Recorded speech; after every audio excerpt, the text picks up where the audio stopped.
That was really fun. How many I love there? layering up harmonies. Oh, who knows? I mean, what I like to do is figure out a harmony, and there were at least 2 different ones, right? And then at least double or triple each of those. So it's like a little mini wall of sound kind of thing, vocally. Welcome to the Back Catalog Listening Party, your weekly musical happy hour where musicians pick an album from their back catalog and tell the stories behind their favorite tracks in front of a live online audience. This week we talk with singer-songwriter Deb Talan. We travel back to before she was in the Weepies and revisit her 2003 album A Bird Flies Out. We talk about her time living in Boston, doing vocal gymnastics, and how her creativity comes out differently in songs and paintings. So pour a beverage, grab a snack, and kick back as we listen to music together here on the Back Catalog Listening Party, where it's always Friday and old albums never sounded better. Happy Friday. Happy Friday. Happy Friday. And welcome to the Back Catalog Listening Party. My name is Mother Banjo, one of your hosts. My name is Anthony Ihrig, the other host. And today we have joining us from her home in Iowa City, Deb Talan. Hello. Oh, applause. Folks are excited for the They party. Came early Alan, today. I know. Alan, you're right on time. Hot and muggy in Green, Texas. Poured a cold double Galaxy in my BCLP pint glass, and I'm good to go. Nice. And Alinda joining us from New Haven, Connecticut. Connie joining us from Richfield. And Connie. If you're out there joining us live, tell us where you are tuned in from. If you're enjoying a beverage or a snack, we consider this our weekly happy hour, our chance to hang out with each other, listen to music, and talk about it. So we'd love to hear what you are enjoying. And Tony, what are you enjoying? Well, just like Alan, I've got my Back Catalog Listening Party pint glass all fired up. Cheers, Alan. Nice. With some the Free Wave Hazy IPA from Athletic. Excellent. Wonderful. For this occasion, I'm very excited that we have Deb Talan joining us. I broke out the good stuff. It's not just a red wine. It's a red wine from a bottle tonight, folks. Not a box. Fancy. That's right. Fancy. I screwed off the cap and everything. I was going to say cork or cap. It's cap. Okay. It's cap. Oh, come on. But I'm very excited to be here. So a nice Cabernet. And Deb, do you have a beverage going on over there? I do. I created this strange little concoction that is cranberry juice, cherry juice from like a cherries bottle, and then a little bit of this delicious kind of Cosmo mix. So it's very little. I mean, very little. I'm like an extreme lightweight, so it's just for flavor, but it's good. Oh, good. Nice. Sounds delicious. Well, that's very fancy. Yeah, well, cheers I to thought so all too. of you out there. Cheers. Yeah, cheers. Cheers. And like Ellen said, this is our weekly happy hour, and it's more fun when we're all hanging out and having a conversation together. So if you're out there watching live, definitely make sure you chime in with questions and comments for Deb throughout the hour. Yes. And I am so excited that we got Deb to join us because I've been a fan for many years. And she's done lots of different musical and artistic things, which we will talk about.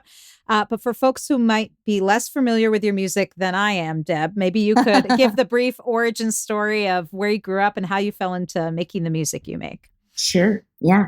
I grew up on the East Coast, and I was definitely kind of involved in and in love with music from a very young age.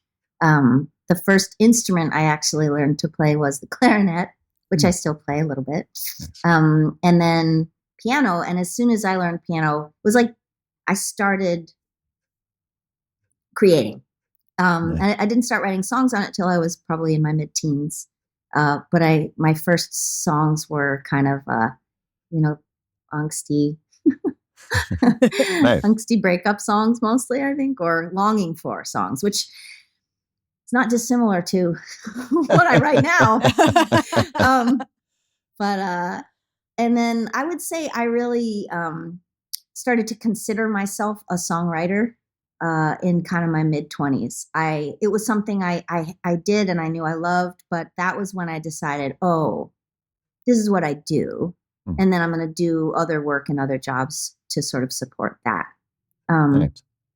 And actually, I remember it was really loved Sean Colvin's kind of early stuff, the Steady On album.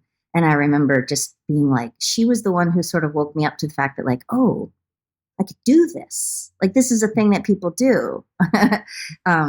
So, yeah. And I lived in Portland, Oregon, and was in a band for about 6 years called Humming Fish. A couple years before that, I played in Colorado.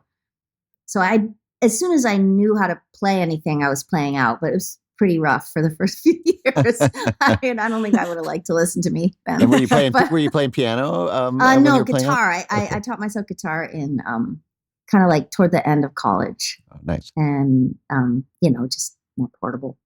Yeah, it's a lot easier to tour with than a piano. It is. And then I fell in love with the guitar, of course. And and then had a few years in the Boston area, just like surrounded by, really wonderful writers and musicians. Chris Damhorst, Meg Toohey. Oh my God, I'm totally blanking on her name right now. Laurie McKenna. Mm-hmm. So Katie Curtis, and was really it felt really inspired during that time, and made a couple solo albums. And then I met my now ex-partner Steve, and we from the Weepies, and toured around the country with initially in just like a car stuffed like a sausage with CDs and T-shirts, and then moved to a bus eventually, finally, and yeah, toured the country for many years. Excellent. Well, this album that you have picked to revisit came out in 2003, I believe. A Bird Flies Out. So tell us where this fits in. This is pre-Weepies. How many albums into your solo career is this album? I think I would call it the third album, because the first thing I did as a solo artist after being in a band for 6 years was just like a little tape called Songs for a Misfit Heart. There are still some of them floating around out there. Nice. And then I made an album called Something Burning, which I still feel really proud of and love. And then, and then I made A Bird Flies Out. And toward the very end of it, I met Steve. So his voice is on a couple songs on this album, but I still considered it, solo album. So, so I guess I'd been a solo artist at that point for maybe 4 years or so. Excellent. Cool.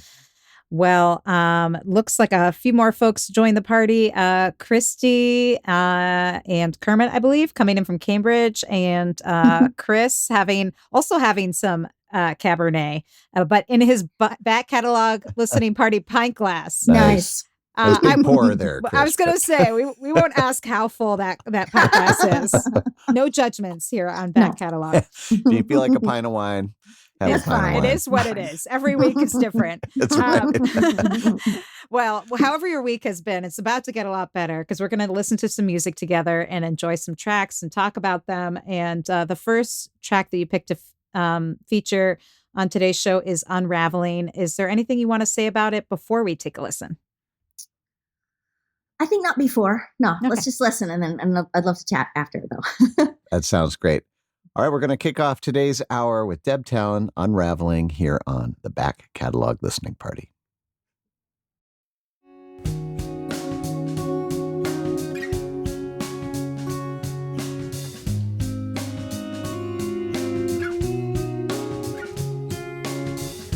You tie your shoes too tight,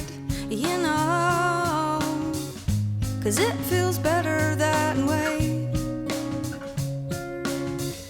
And when you don't, all night, you are dreaming. You walk, laces streaming down the street behind you. A river of tangled string, you are unraveling, and no one else seems to mind.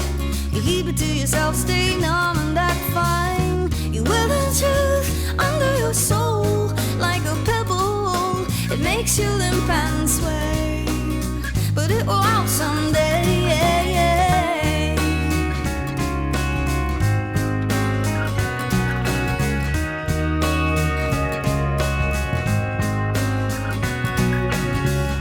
But take it from me, it is no use. Washing your hands so often, they are clean and cracked. You never get your old skin back. Once you have loved like that, you're a river of tangled string. You are unraveling, and no one else seems to mind. You keep it to yourself, shake 'em off, and that's fine. You wear your shame under your soul like a pebble. It makes you limp and sway, but it will out someday. He's inside you. He loved your marrow. You think you could cut him out with a knife if you went deep enough? I don't think so. Maybe send him back to living, 'cause he might rise like a snake in a basket, or he may close his eyes and wait till his life is a full-fledged casket, floating on a river of tangled string. You are unraveling, and no one else seems to mind. You keep it to yourself, stay numb and act fine. You wear the truth under your soul like a pebble. It makes you limp and sway, but it will out someday. Someday, someday, someday.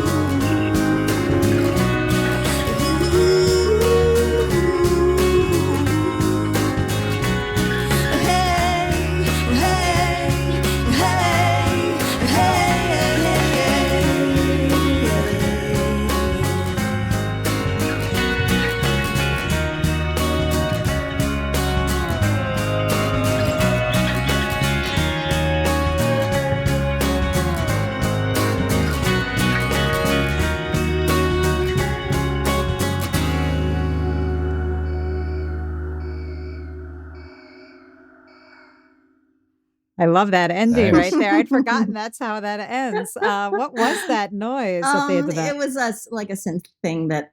So I mixed that album down with my friend Nancy Hess, in New York, on Canal Street. She had a little studio. She may still. I don't know.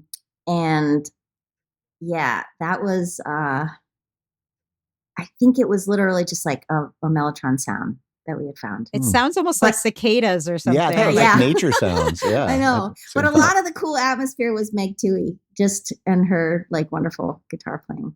Was that So- like reverse sounds and That stuff reverse we heard? guitar, yeah, Very cool. Yeah. Super tight as well. I mean, was this a band you were playing with or touring with at the time? No, but I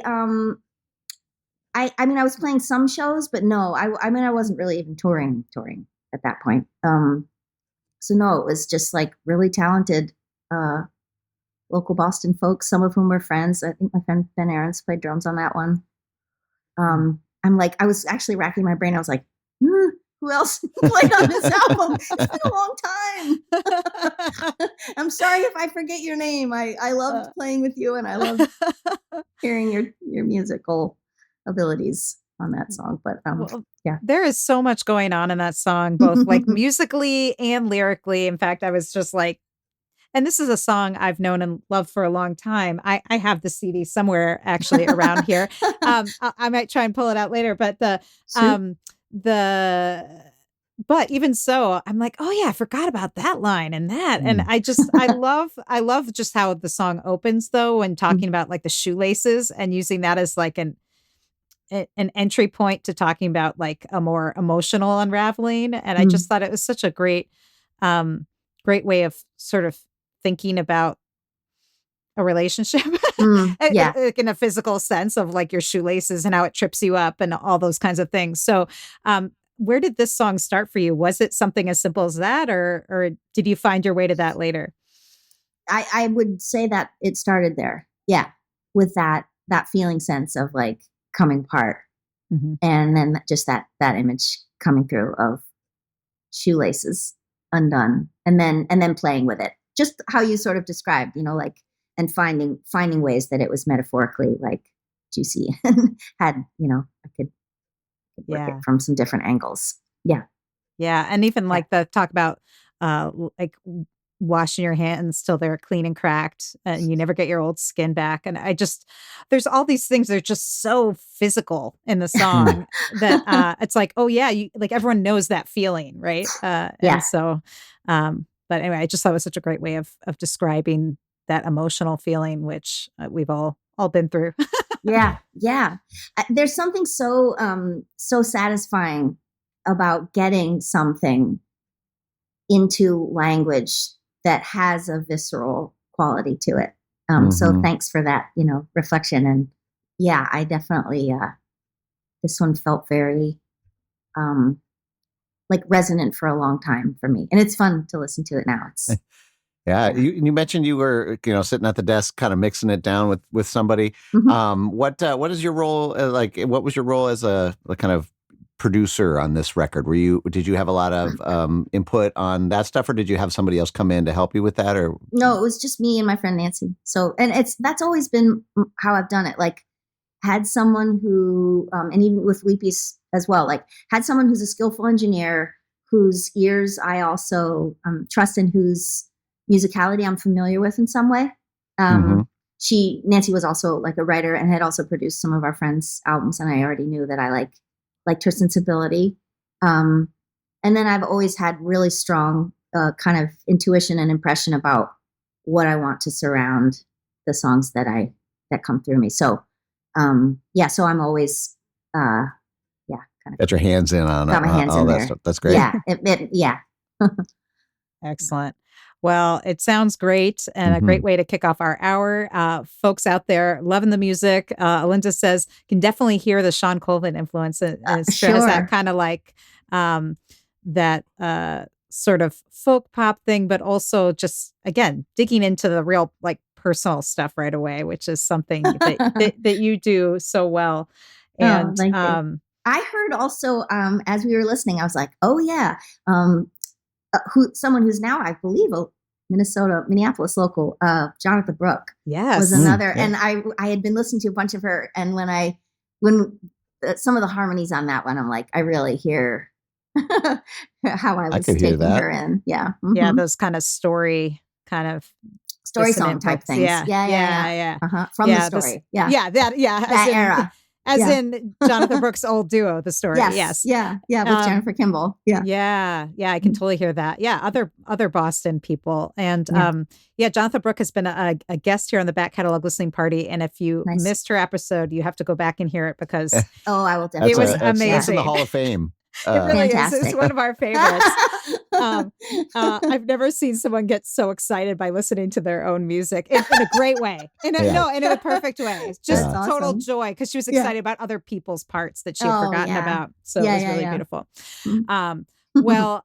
This is so much fun to revisit this music, and we have a bunch of tracks to get to. So we're going to see if we can get to as many of them as we can today. Good. The next one you picked is A Big Strong Girl. Do you want to say anything about this before we listen?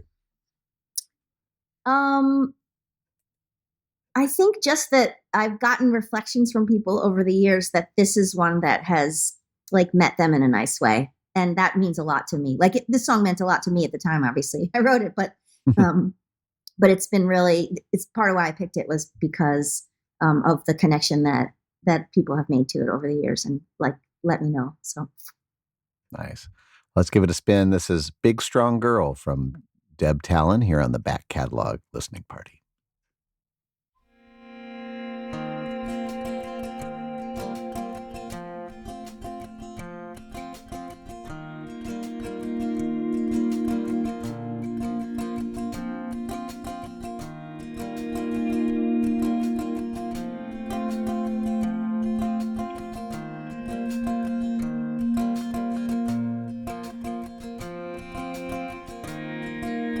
It's not now or never.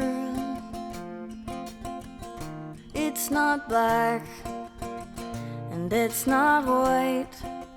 Anything worse, anything takes more than a few days and a long, long night. Don't push so hard against the world.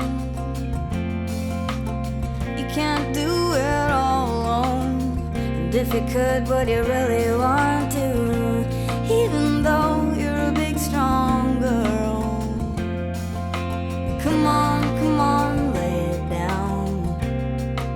The best made plans. Come on, lay it down. Are your open hands? Ooh.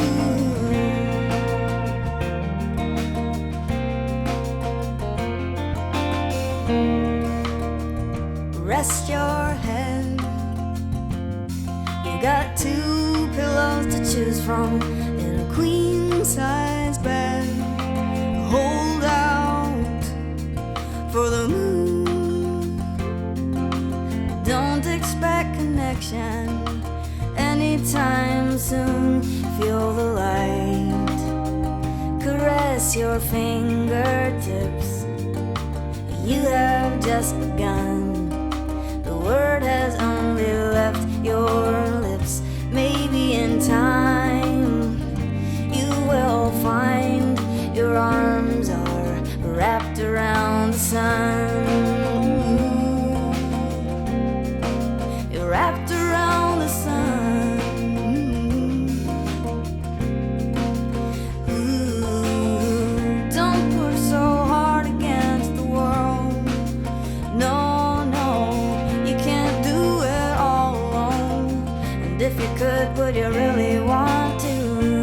Even though you're a big, strong girl. Come on, lay it down. The best made plans. Come on, lay it down. Are your open hands? Are your open hands?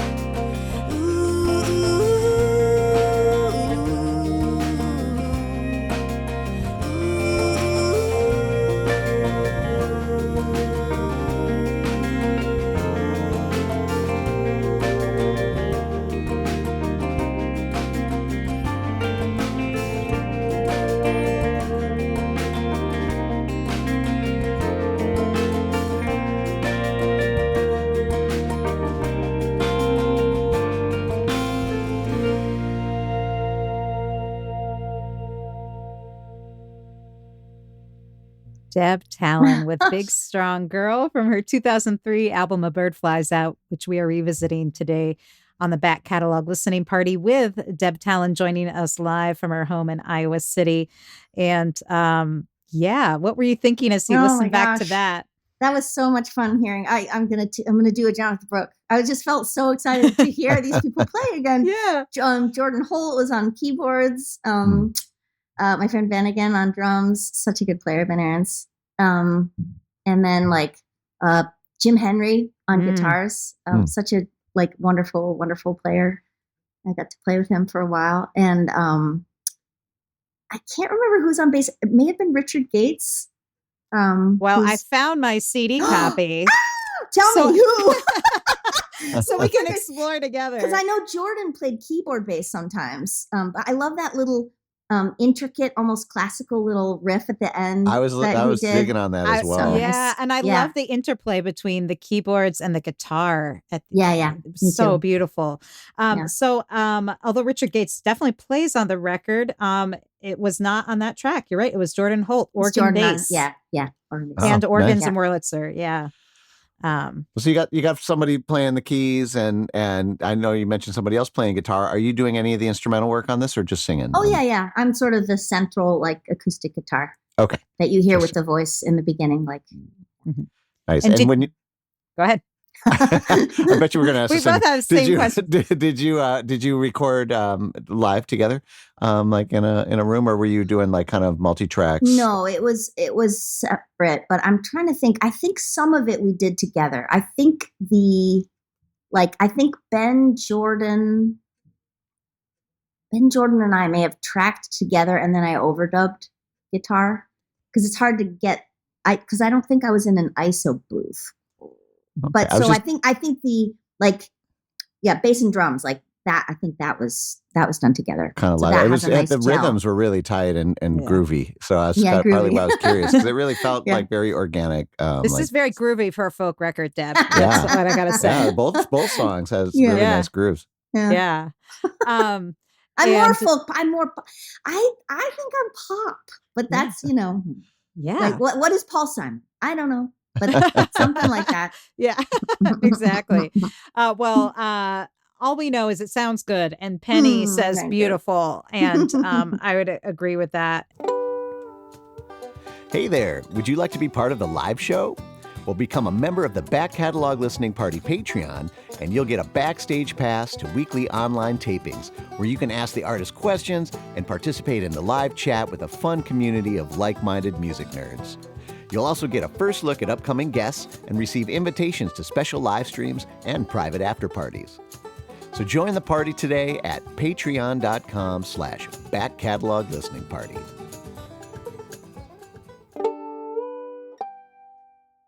The record sounds great. And I was noticing, in that song and in the first song, Unraveling, sort of a similar theme of sort of like, kind of unburdening yourself. And I don't know if these songs were they written around the same time, like in a similar space in your life, or did they just sort of happen to hit on similar themes?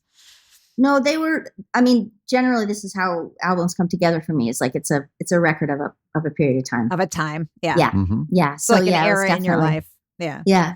So this was one that came through and like comforted me, and I was sort of like putting it out, hoping it would comfort other people too, if they were at that kind of moment in their life, where they're just like, I don't know, I don't know what comes next. Am I up to it? I don't know.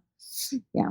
Well, music's good for that. Yeah. And, actually that's what Tony's hat says is, music is medicine. Oh, yeah. And I definitely needed to hear this song today. There's a lot happening in the world. And I do, I just saw you, was it last week when you were here in Minneapolis playing at the Parkway Theater, supporting your new record, which we're going to also talk about in a little bit. But I went with a friend who's a therapist, and it was so funny. She was like, at the end of the show, she's like, this was like my day. She's like, I wish I could send all my clients to see Deb Talan shows. And I was thinking like, yeah, your songs have a really great way of like, going deep really fast, but yet they're so kind of poppy, as you said, like they're so tuneful that you kind of like, you don't notice right away because you're just like, oh, it's a nice song. And then you're like,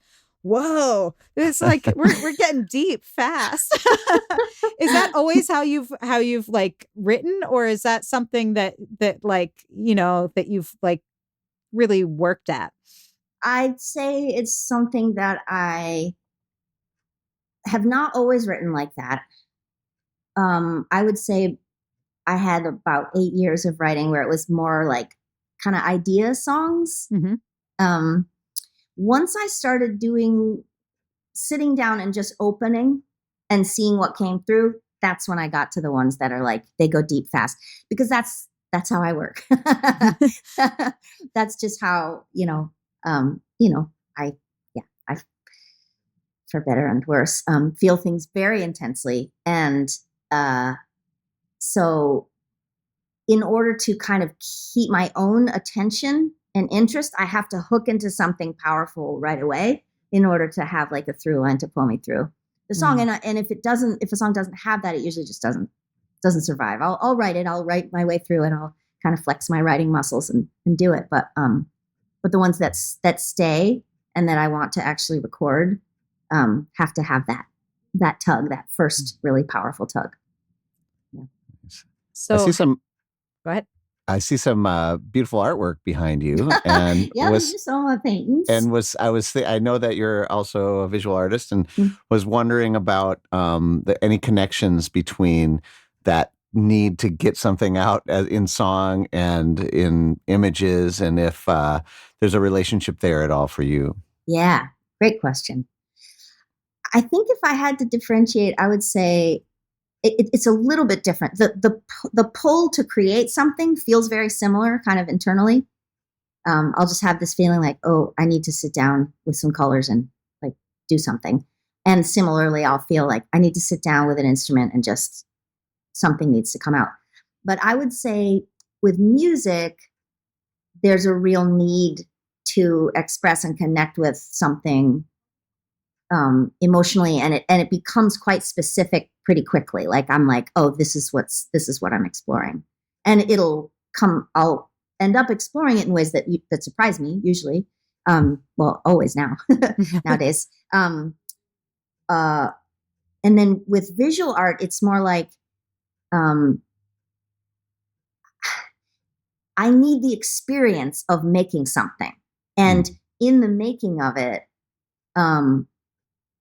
I don't know. It's like maybe partly because there aren't any words. It's a much more nonverbal expression, and I love it. I love both so much. They both seem to they work with one another really love beautifully, but they're doing something different for me. Nice. Yeah. And exploring that a little bit more, you said that because of the verbal aspects, you express yourself different in music than you would in painting.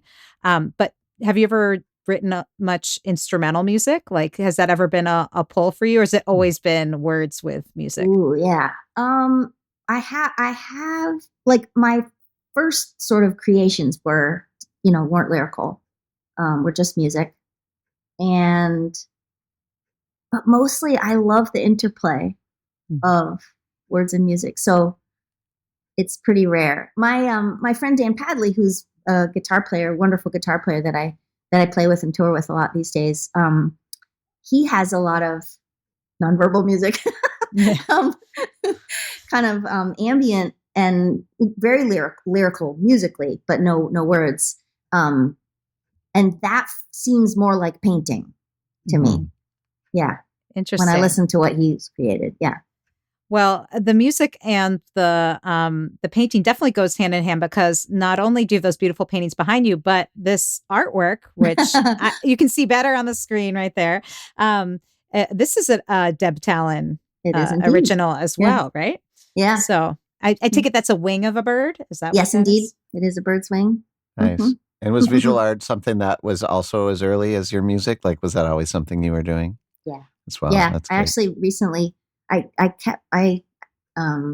recently refound a drawing I'd done when I was probably 5. And it had all the same, it was all the same colors and textures that I play with now, but like from a very elemental place. It was crayons instead of oil pastels, and it was poster paint instead of acrylic paint, but my aesthetic was very, very similar. Interesting. So, yeah, Do you feel any, was it similar when you look at your older songwriting compared to your current songwriting? Was there some of those same elements, or is that evolved in a different way? I think from some of the earlier stuff, I've always been drawn to sort of pop forms, and then also playing with words and having them sort of, sometimes the lines sort of almost circle back on themselves. I don't know how to say it much better than that, but so some kind of almost like technical aspects that are through lines from my earliest writing, I would say. Yeah. Cool. Excellent. Well, this is so much fun. We have Deb Talan joining us here on the Back Catalog Listening Party. If you just joined the party, tell us where you're tuned in from, if you're enjoying a beverage, and certainly if you have questions or comments as we go along today, throw them in the chat if you're joining us for the live show. And we are going to listen to another track from the album A Bird Flies Out. This is Sincerely. Is there anything you want to say about this? Just that when I listened back to this song, which I hadn't listened to in a very long time, I was like, oh my God, I could do things with my voice that it was, first of all, it was much high, like my range was different. It was a higher voice. And I did these little jumps and turns around that were very almost like kind of gymnastic that I don't do like that anymore. So it was fun to hear. All right. Well, let's Listen give for it gymnastics. Yeah, that's right. Yeah, we'll be listening for it. This is Sincerely from Deb Talan here on the Back Catalog Listening Party.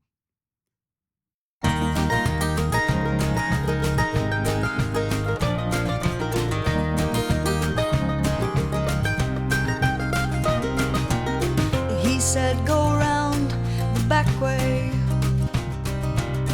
He said, avoid the road more traveled. He said, hold tight to your smile. When it's dark outside and you so fragile, you won't see the ground, but it will rise beneath. You are steady on your feet until it hits you in the teeth.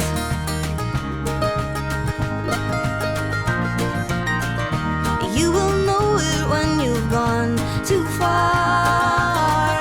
Your sight grows dim and narrow. You cannot see the stars above you. They love you in their far away way. They ask you sincerely to stay.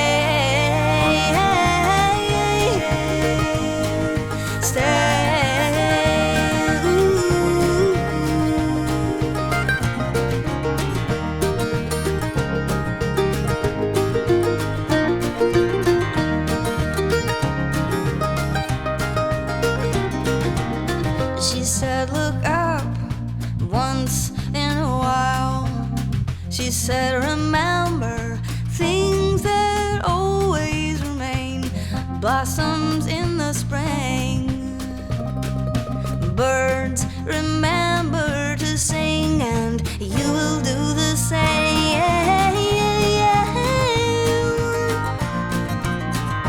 You will know it when you've gone too far. Your sight grows dim and narrow.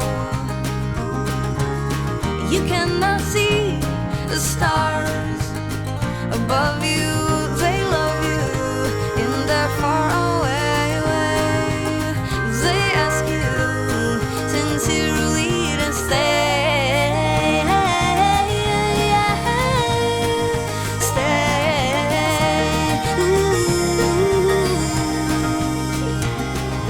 Buildings hurtle by the train as you ride. You don't know where, you don't know why.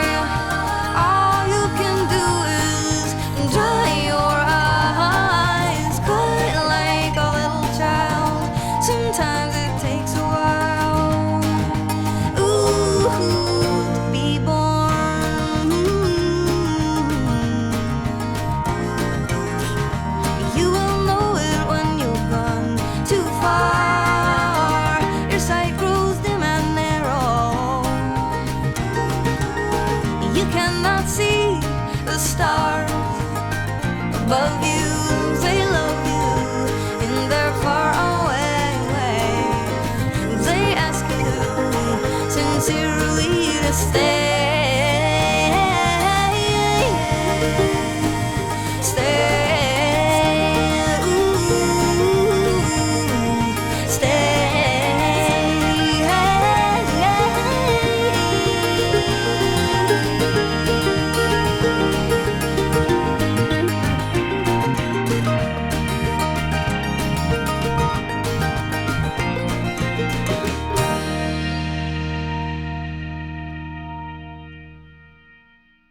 All right. Deb Nice. Talan was Sincerely, and folks are saying in the chat lots of head bobbing, which Anthony and I are known for. We bob a lot. When I hear mandolins and stuff, that's Oh my God, my head just same. starts So bobbing. good. I know that was the first Yeah. thing I wrote in my notebook was mandolin. Oh my God, Jim Henry, like such a tasteful and wonderful play. Like the way he kind of steps out and like and is like, doing something so cool, and then comes back. And then at the end, how he sort of takes the song out. Oh, so nice. Yeah. So great. And Nice touch. I also think one of the reasons he has such a great ear for things like that, both in guitar and mandolin playing, is because he's a songwriter. Like he gets what songs are trying to do. Yes. And I've heard him play with so many people like Tracy Grammer and these other folks. And you're just like, oh, you get how songs work. Yeah. Yeah. Which not all session people would get, you know? No, not in the same way. I think you're right. I think that makes him a particularly feelingful and sensitive player. Yeah. Well, it's interesting. Also, the other thing I wrote in big caps was the vocals, and of course, we were listening for that because you mentioned, and you do some beautiful things with your voice, little kind of garnishes and dips and things like that. But also, I was noticing just the actual like all the harmonies. I mean, I'd forgotten what a like choral thing is happening in there. Is that just you, or is there anyone else joining you? No, it's just me. That was really fun. How many yous are there? Layering up harmonies. Oh, who knows?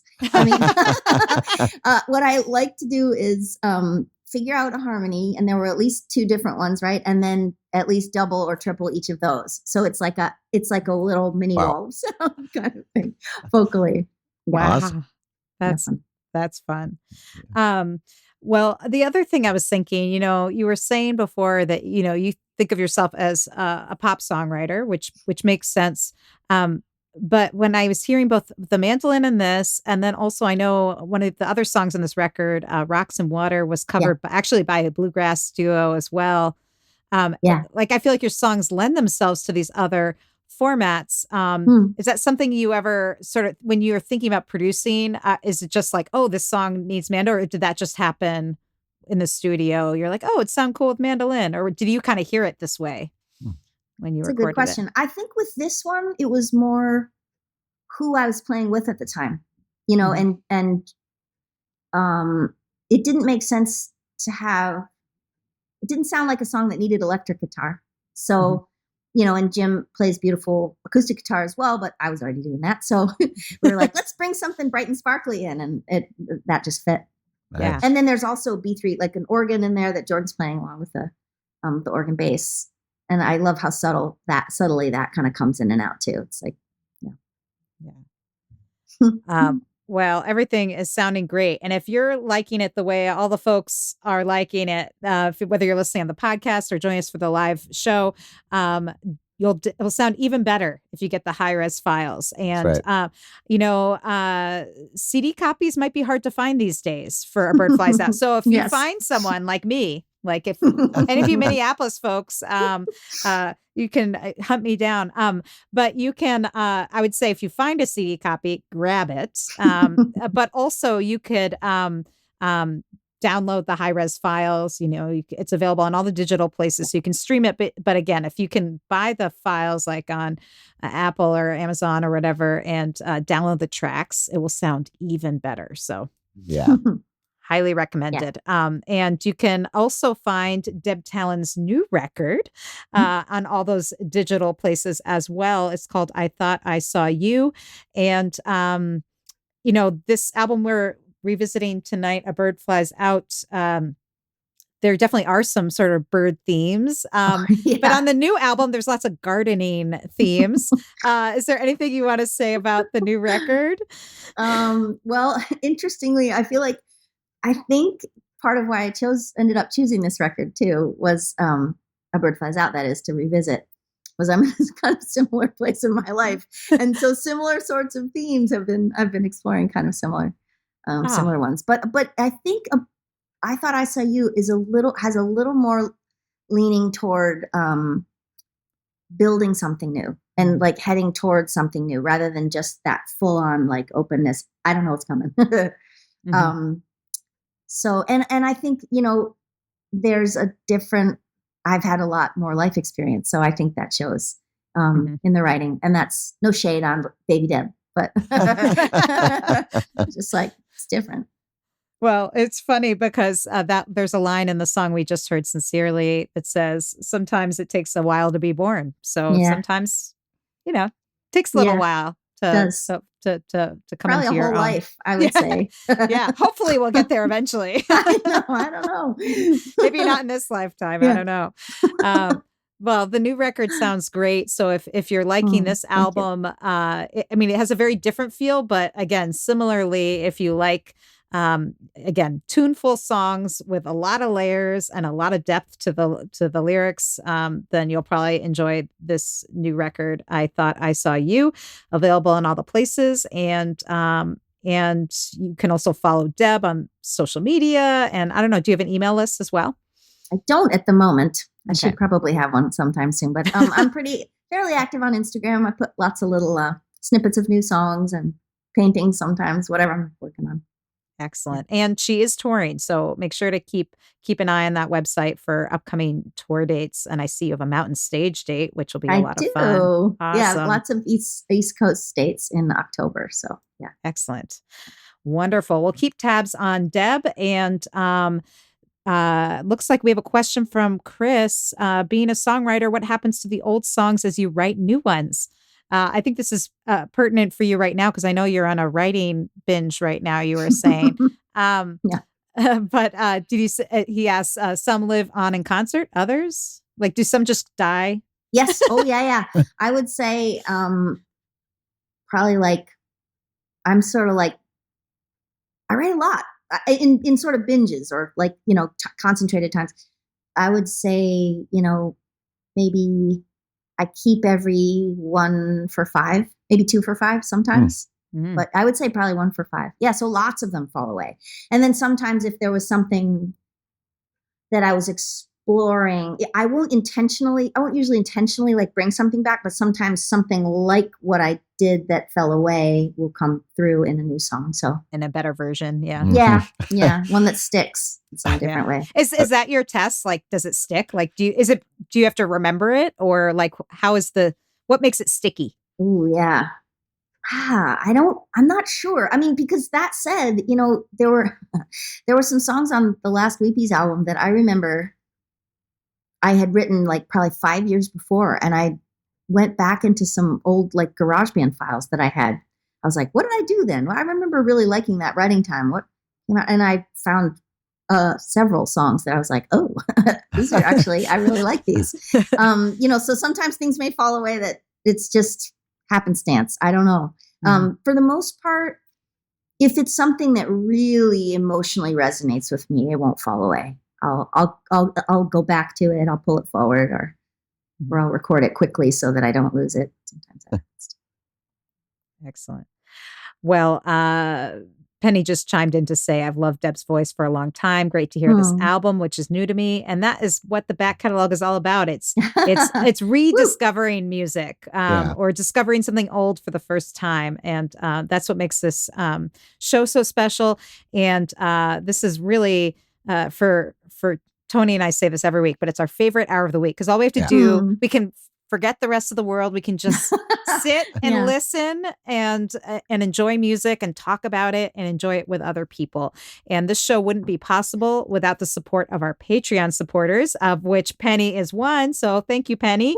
Right at the top of the list. Thank you, Penny, Anna, Linda, Bevan, Connie, Vaughn, Alan, Chris, Becky, Peggy, Joe, Jim, Beverly, John, Fred, Tim, Sarah, David, Jocelyn, Matt, Steve, Mark, Homestead Pick and Parlor, Severin, Lynn, Mary, Nikki, Joni, David, CJ, Wiley, Stephanie, Christy, Diane, Hetty, Sandy, Neighbor Ann, Ambi Z, Alyssa, and new to the Back Catalog Listening Party Patreon, our newest member just came in yesterday, Paul. Thank you for joining our Patreon.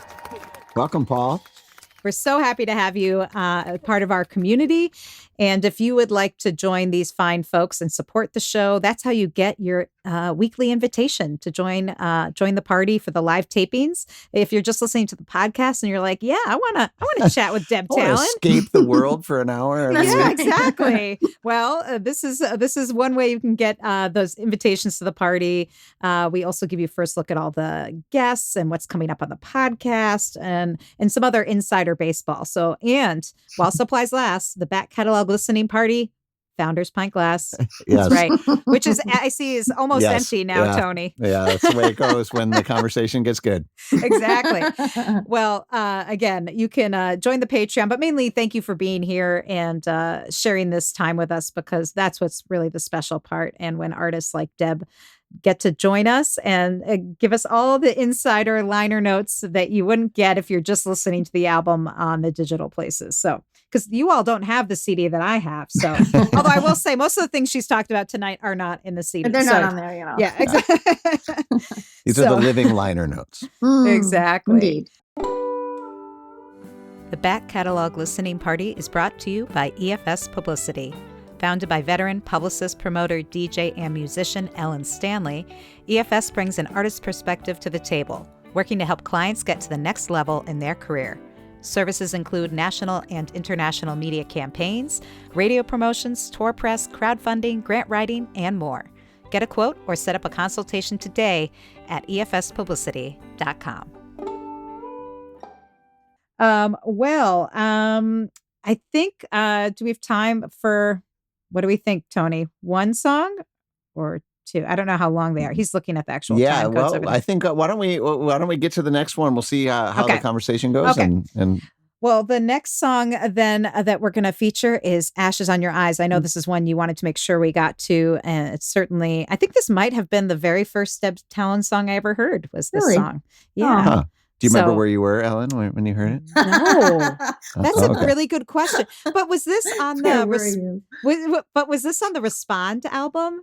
Yes, I think that's where I first heard it. It was, yeah. Mm-hmm. So there was a compilation that Signature Sounds put out. It was a benefit for a women's shelter in Boston, I think, right? It was. Mm-hmm. And it was all these wonderful. It was like a double disc album, and then they did a second volume. But it was like all female artists of all different styles. And at the time, it was a lot of like East Coast, like a lot of Boston area songwriters in Western Mass. But yeah, and I knew a lot of the artists on there, but I was like, who's this Deb Talan person? This song is amazing. So can't believe your voice was like that back then. Yeah, it's exactly. Yeah, that was Ellen's voice back then. That's exactly what I said. Anyway, well, what do you want to say about this song, Deb? Gosh, let's see. I guess. Well, this one this is a little heavy, but I think it's worth it. I didn't know at the time that I was a survivor of childhood sexual abuse, but I was writing about it before I had figured out that was a part of my own history. And I think that it's like so ironic in a way that the song ended up being used, and this was your first exposure to it, Alan, but in an album of a bunch of other, I think it was all women artists, supporting women in a women's shelter, many of whom had experienced domestic violence, and I consider sexual abuse, especially like in family, a form of domestic violence. So, looking back, I'm like, wow, that's wild. That and I think it hit people, many of whom had a similar history to me, and maybe didn't know it, maybe did know it. So over the years, it's a song that, it's just sort of deepened in its personal resonance for me, and then also just like how I see it. It's like turning a prism, and you're like, oh, I never saw it from that angle before. So sometimes the songs know before we do. Yeah. Right. Yeah. Is this one that's still in your repertoire that you're still playing? I haven't played it out for a while, but it's been, it's only been probably a couple of years since I played it. I think when I was playing songs for the solo album that I did in 2016, I think I played it out then. So yeah. Well, we're going to listen to it now. This is Deb Talan, Ashes on Your Eyes, here on the Back Catalog Listening Party.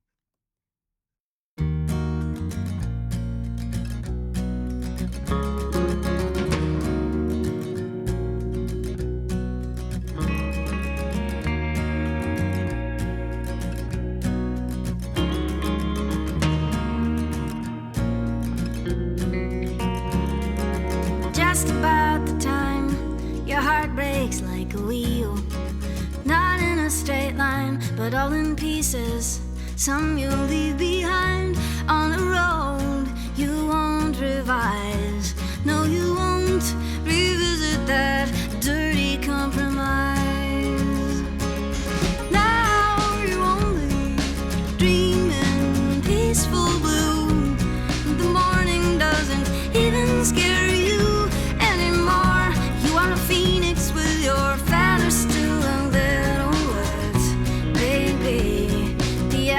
just look pretty on your eyes, pretty on your eyes, pretty on your eyes.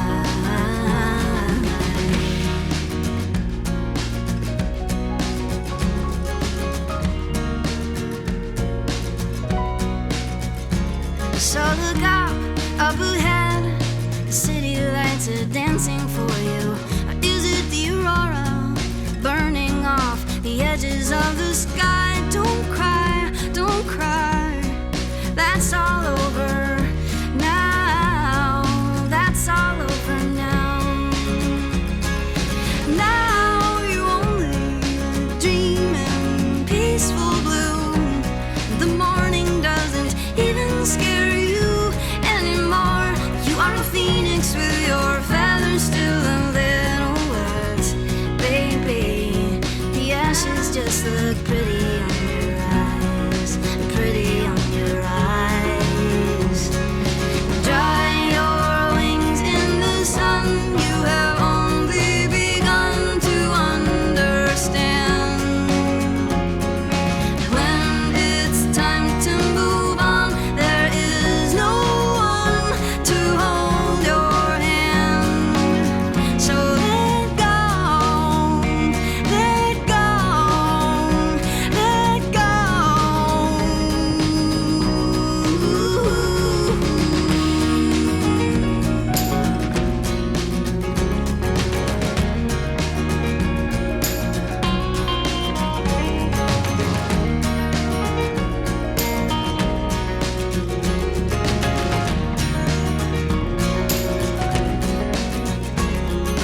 Here's a night is fine. The stars are sparks of steel, chiseled in the minds of twilight. You tell me something real. Say, don't try, don't try. Just remember how, remember, remember. Now you only dream in peaceful bloom. The morning doesn't even scare you anymore. You are a phoenix with your feathers still a little wet, baby. The ashes just look pretty on your eyes, pretty on your eyes, pretty on your eyes.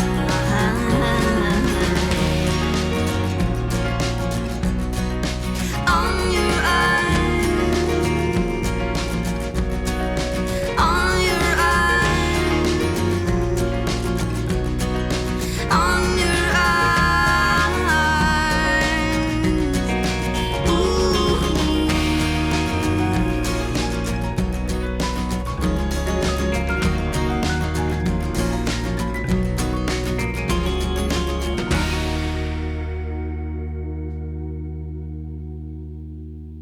All right.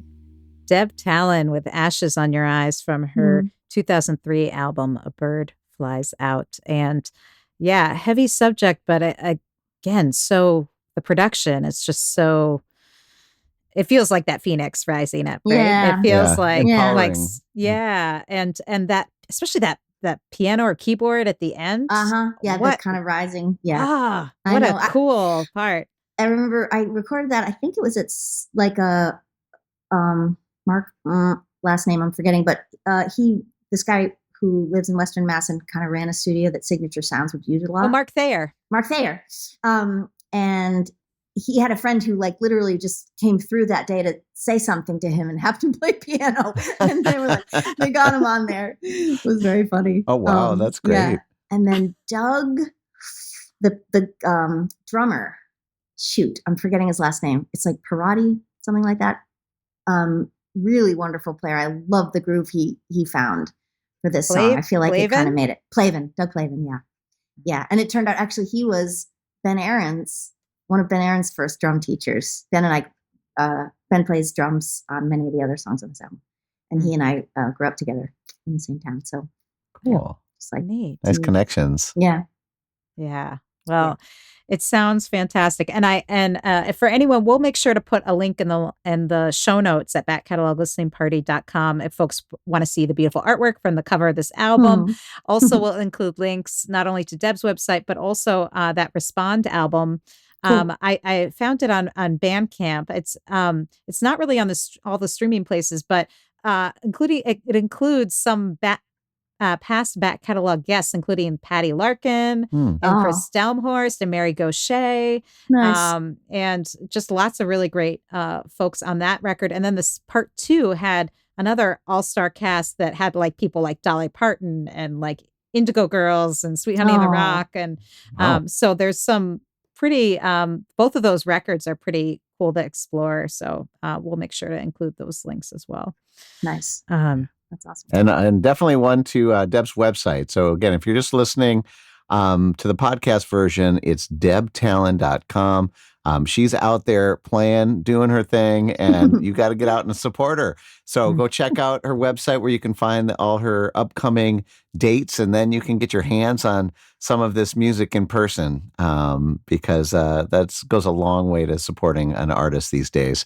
An actual purchase of an album, it's like a brick of gold to these days. I never thought of it like it would be that way, but now that a lot of streaming has kind of taken away our what the perceived worth maybe of this. We all know how much it's worth to us. So yes, anytime you can support an artist by buying a concert ticket or buying an album of theirs, it not only gives them a few bucks, but it also tells them to keep going.